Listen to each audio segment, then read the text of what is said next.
to Miss World. So, now you've met our 127 contestants, all hoping to be crowned Miss World 2013. Now, of course, that title will be decided on a point system. Steve Douglas is keeping an eye on the results as they come in. Steve? Yes, Miley, we'll be receiving 7 sets of results, the marks from pre-judging and 6 special events. And the contestants with the 10 highest marks after those events will go forward to tonight's semi-final. After which, the scores will go to 0, and it's the judges who will decide who is the next Miss World. And for those of you at home, this is your last chance to vote. If you go on to MissWorld.com and download the app, you can still make that last-minute vote and cheer on your country. But please act now, because voting closes very shortly. Come on. Thank you, Steve. So, a big decision has to be made. But who are the judges that make that decision? Well, let's meet them.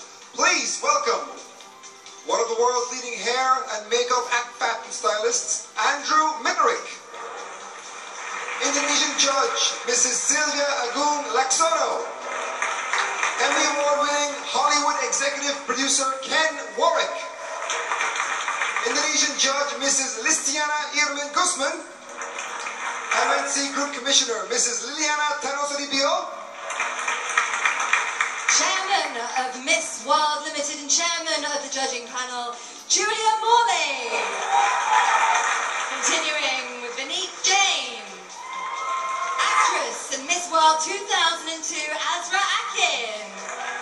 Next, musical supervisor, conductor, arranger and composer. And in his spare time, if he has any, Miss World's music director, Mike Dixon. Jamaica's franchise holder for 37 years, and he's also produced 2 Miss Worlds, Mickey Horton-Jones.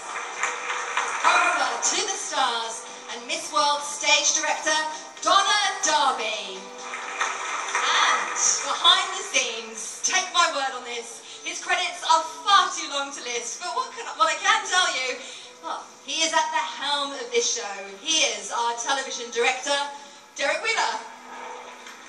The judging panel had a chance to meet the contestants in a series of pre-judging interviews, and in a few minutes we'll be finding out the marks that they gave, which will reveal our first leaderboard. But before we take a break, it's time for our contestants to share their culture in dances of the world.